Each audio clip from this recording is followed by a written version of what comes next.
함께 기도하심으로 11월 24일 매일 주신 기도회를 시작하겠습니다. 모든 인생의 주인 되신 하나님, 오늘도 주님 앞에서 기도하며 이 하루를 시작하게 하심을 감사드립니다. 세상의 수많은 기준과 가치보다 하나님을 먼저 붙들고 바라보는 이 하루가 우리가 날마다 경험하는 작지만 참으로 소중한 기적임을 고백합니다. 주님이 우리를 붙들어 주시지 않으면 세상의 유혹과 거센 파도에 휩쓸릴 수밖에 없는 연약한 인생임을 정직히 고백하오니 주여 우리를 불쌍히 여기시고 그 긍휼의 빛을 거두지 말아 주옵소서. 넘어지고 또 실패하겠지만 결국 다시 주님 앞으로 이끄시는 은혜를 의지하오니 우리와 함께하여 주시옵소서. 치료하신 하나님, 우리 교회 환우들을 위해 기도합니다. 난소암 전이 소견으로 간과 복막에 항암 치료 중인 딸이 있습니다. 검사 결과가 좋게 나와 감사합니다. 다만 난소암 수치가 올라가서 걱정인데 수치가 더 이상 올라가지 않고 안정될 수 있도록 주님 붙들어 주시옵소서. 디스크 신경이 눌려 내년 2월에 수술을 앞두고 있는 딸이 있습니다. 2번, 3번 디스크를 한 번에 수술하려 하는데 수술과 재활, 모든 치료의 과정 가운데 함께하여 주옵소서.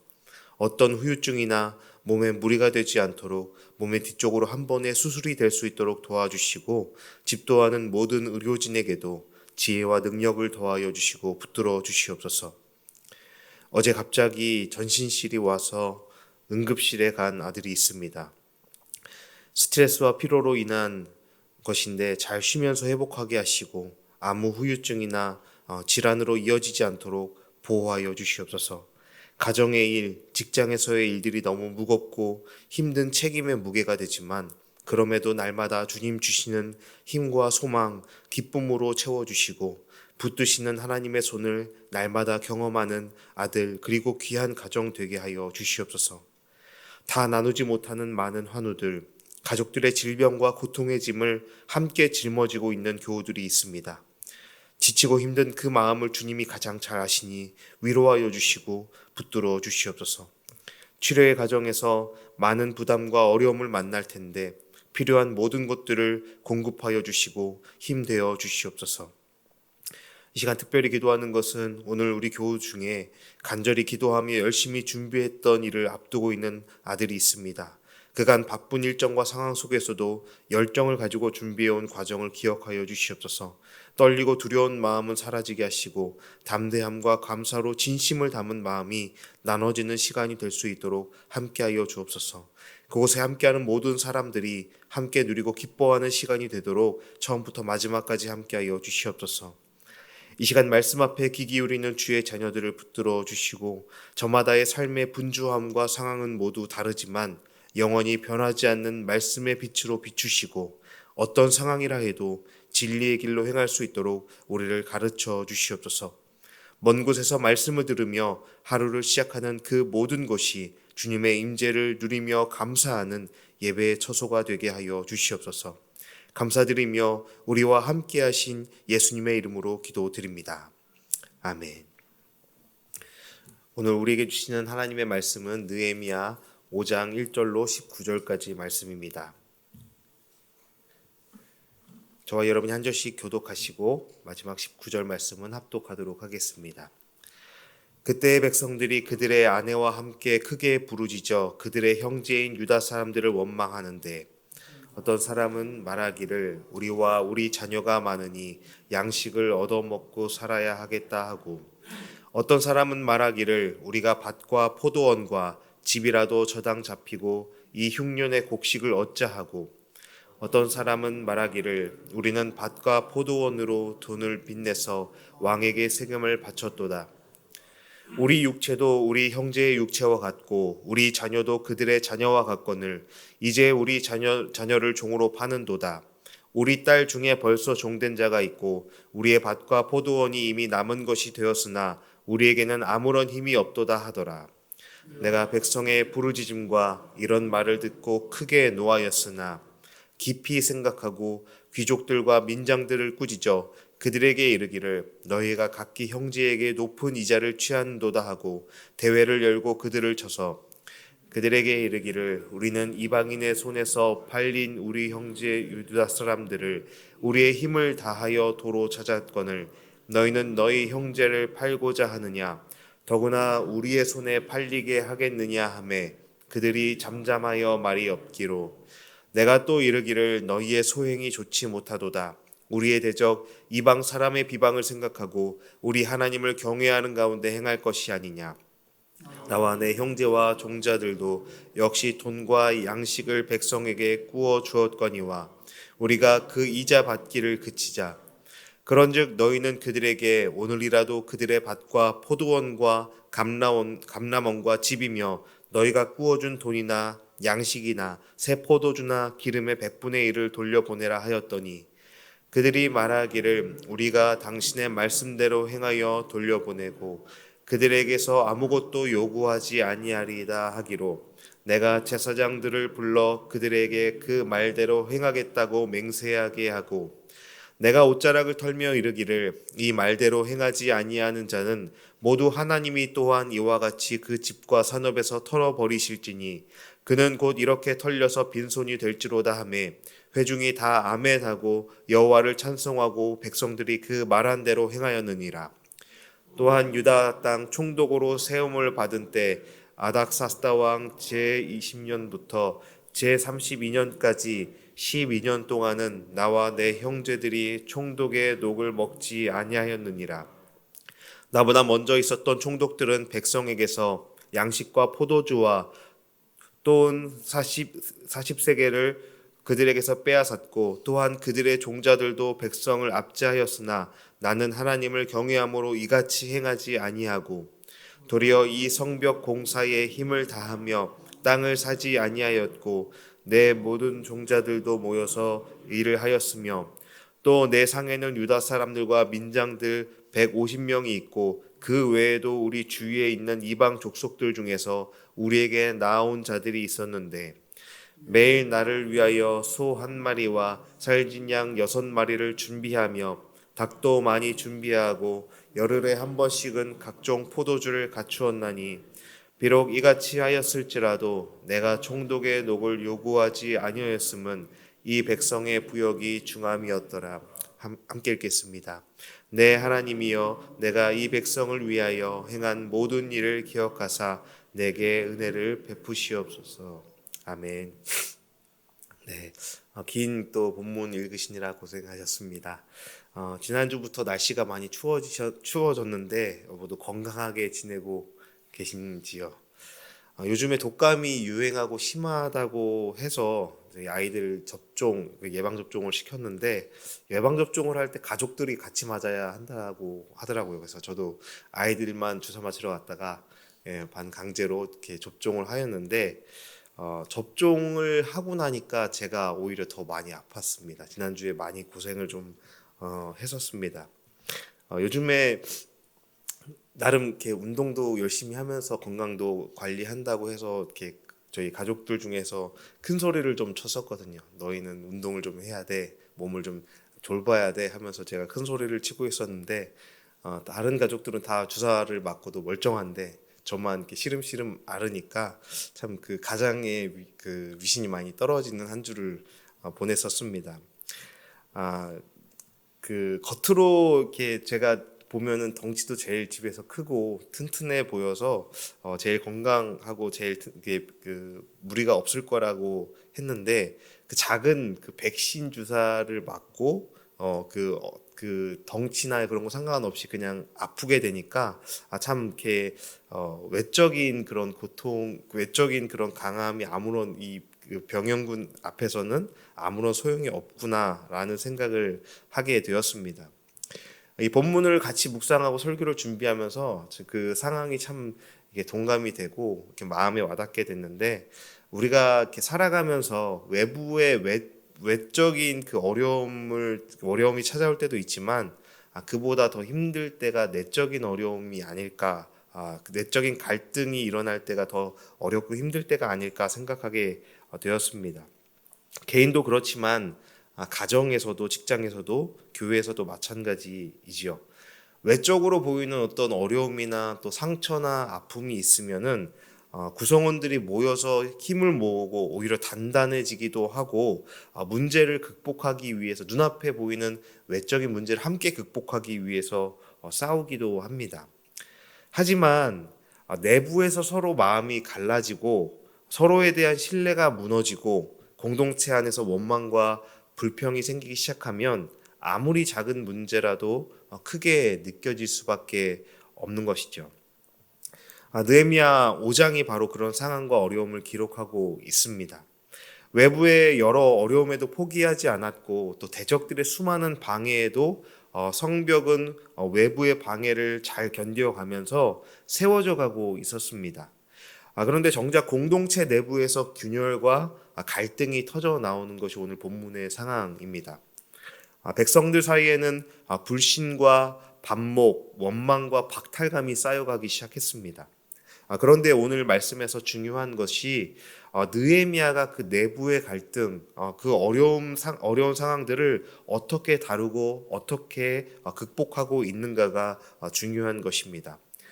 저는 오늘 본문을 읽어가면서 조금 어색한 표현에 눈이 갔습니다. 6절과 7절에 굉장히 제가 생각하기엔 어색한 표현이 있는데 6절과 7절 말씀을 다시 한번 읽어보겠습니다.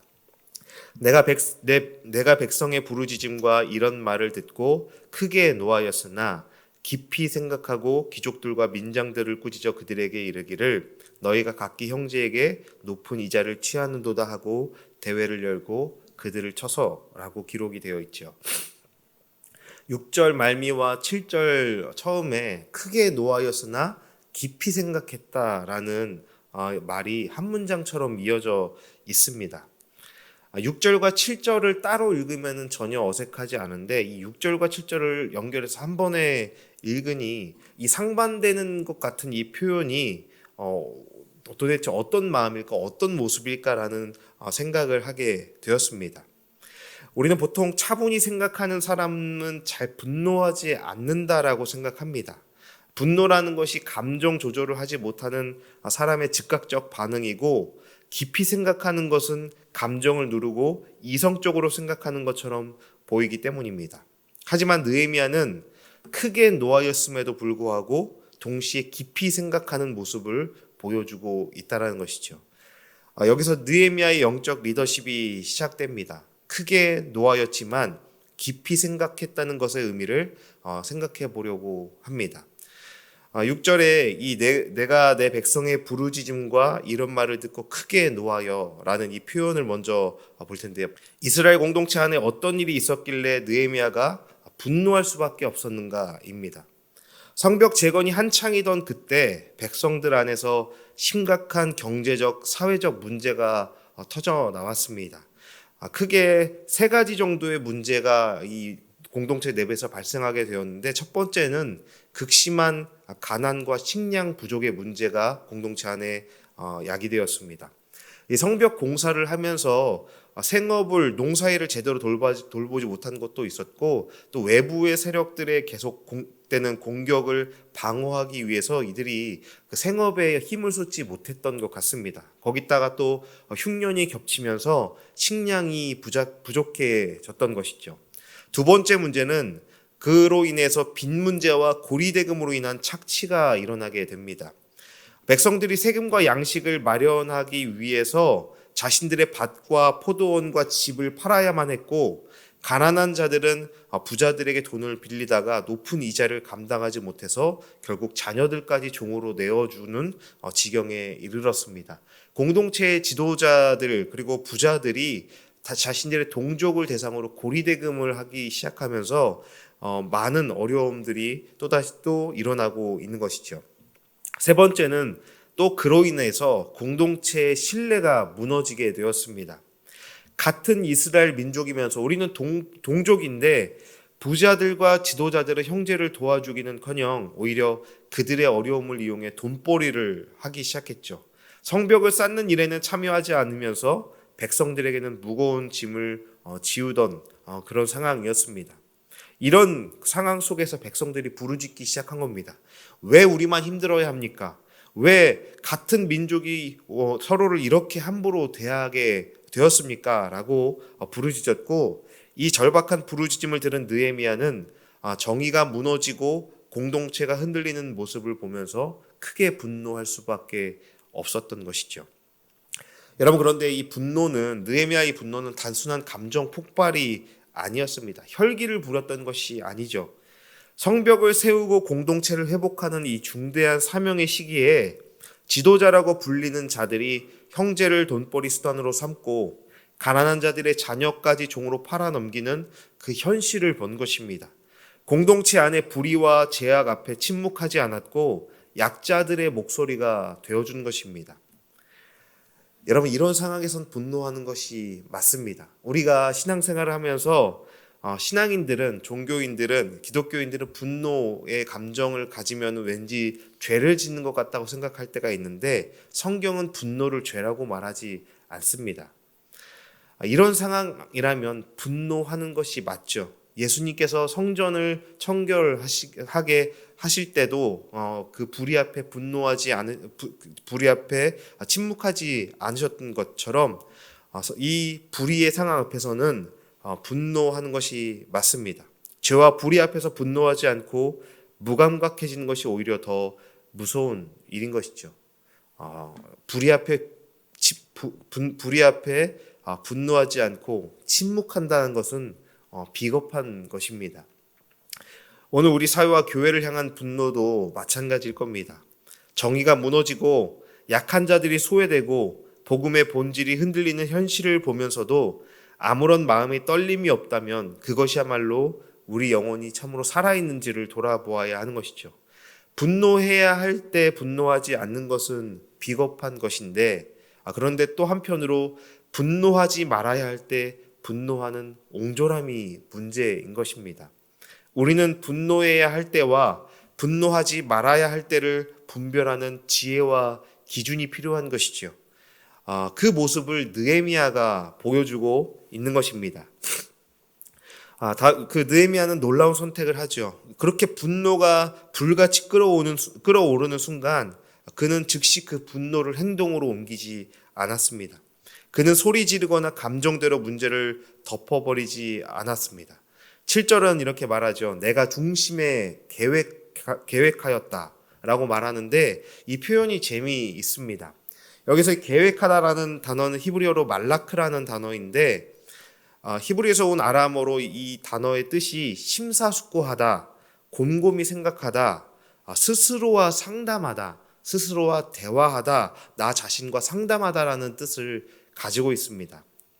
이 느헤미야는 분노의 감정이 자신을 끌고 가도록, 분노가 자신을 뒤덮어버리지 않도록 내버려두지 않았던 것입니다.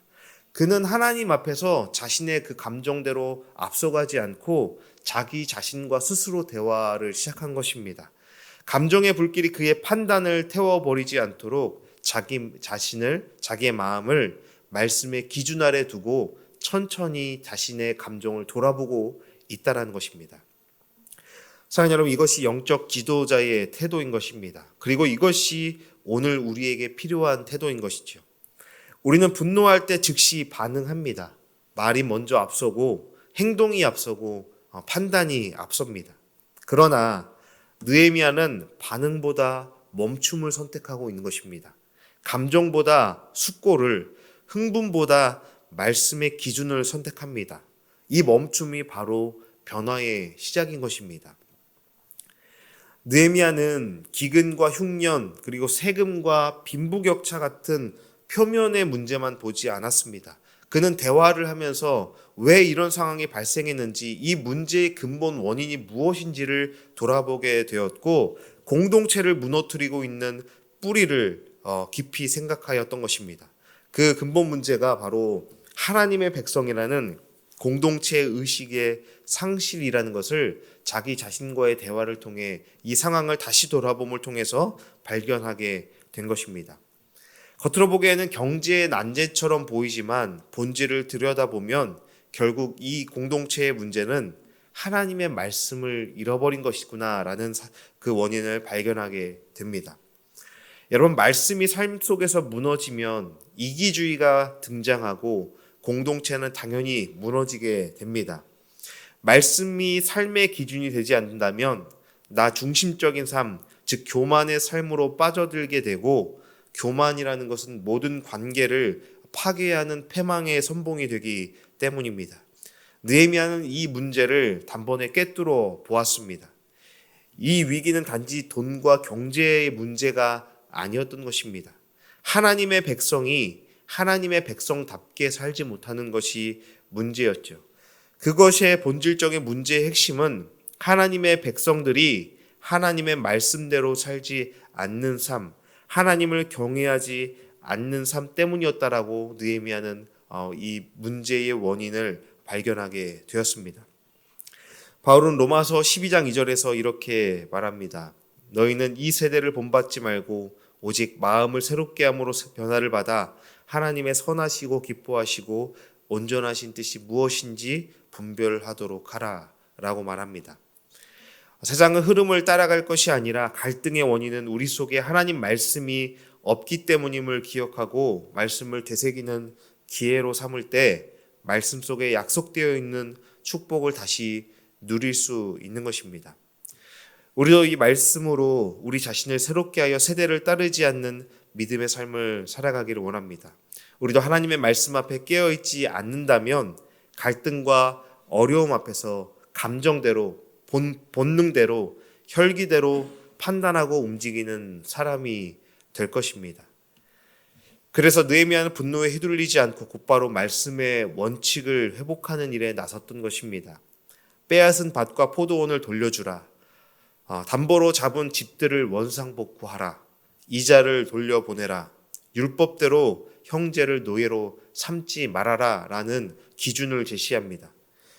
문제의 본질이 말씀의 부재였기 때문에 해결책도 오직 하나였던 것입니다. 말씀을 다시 세우는 것입니다. 지금은 말씀의 원칙을 다시 세울 때다. 이것이 느헤미야의 진단이었던 것이죠. 말씀이 세워지자, 그 기준이 세워지자 백성들은 놀랍게도 아멘으로 응답합니다. 공동체의 균열이 회복되고 선한 변화를 향해 다시 움직임이 시작됩니다.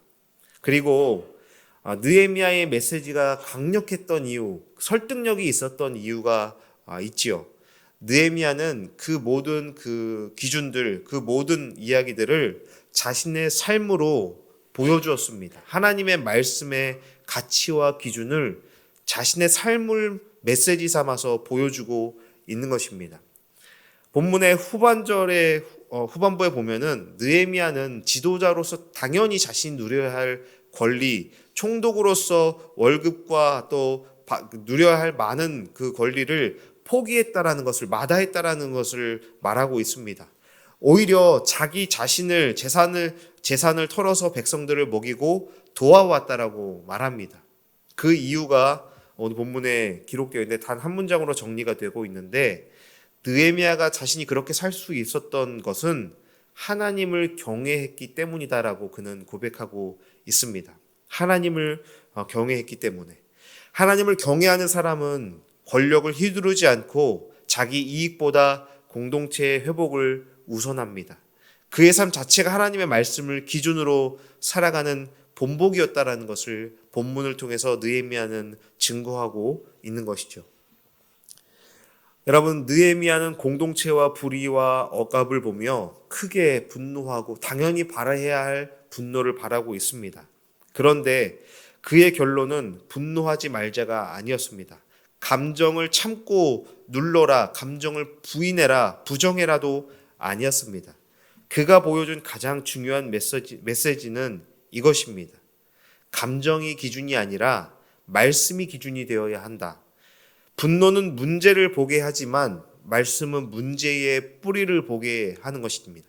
분노는 우리를 행동하게 하지만 말씀은 우리를 바르게 행동하게 합니다. 감정은 순간이지만 말씀은 공동체와 우리 삶을 세우는 영원한 기초가 된다는 것을 느헤미야는 말하고 있는 것입니다.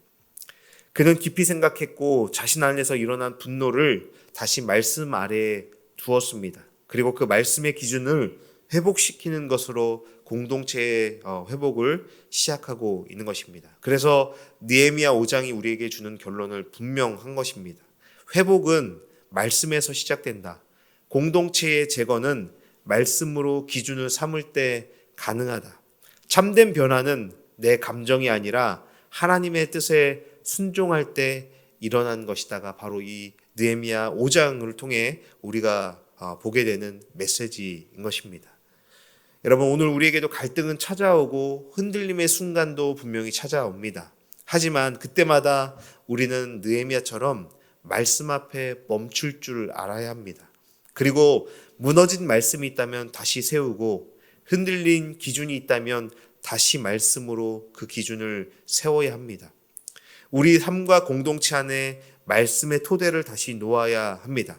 그럴 때 무너졌던 마음이 다시 일어나고 흔들리던 관계가 다시 회복되고 교회 공동체가 또 우리가 속한 그 공동체가 다시 하나님의 뜻 안에서 세워지게 될 것입니다. 사랑하는 여러분, 오늘 하루가 이 감정의 파도에 흔들리는 하루가 아니라 말씀의 기초 위에 서서 하나님이 기뻐하시는 회복과 재건의 삶을 살아가는 삶이 되기를 주님의 이름으로 축원합니다. 감정이 앞설 때에도 상황이 앞설 때에도 언제나 말씀의 기준 앞에 멈춰서서 나 자신의 마음을 돌아보며 하나님의 말씀의 기준으로 말씀을 기초 삼아서 하나님께서 기뻐하시는 그 삶으로 나아가는 우리 참으로 복된 삶이 되기를 주님의 이름으로 축원합니다. 함께 기도하시겠습니다. 주님, 오늘도 우리의 삶을 이끄는 기준이 감정과 상황이 아니라 하나님의 말씀이 되게 하여 주시옵소서. 눈앞에 문제나 흔들리는 마음보다 말씀을 먼저 붙잡게 하시고 우리가 결정하고 행동할 때마다 말씀의 원칙을 따르는 성도로 살아가게 하옵소서. 우리 안에 연약함 때문에 흔들릴 때 말씀을 통해 길을 비추어 주시고 공동체 안에 갈등이 찾아올 때마다 말씀을 기준으로 바르게 세워 주님이 기뻐하시는 회복과 순종의 열매가 맺히게 하여 주시옵소서. 우리 가정과 교회가 말씀 위에 굳게 서서 하나님 나라의 선한 영향력을 드러내는 공동체가 되게 하시며 오늘 하루의 모든 걸음이 말씀을 따라 순종하는 복된 하루가 되게 하여 주시옵소서. 감사드리며 우리의 삶의 주인 되신 예수님의 이름으로 기도드립니다. 아멘.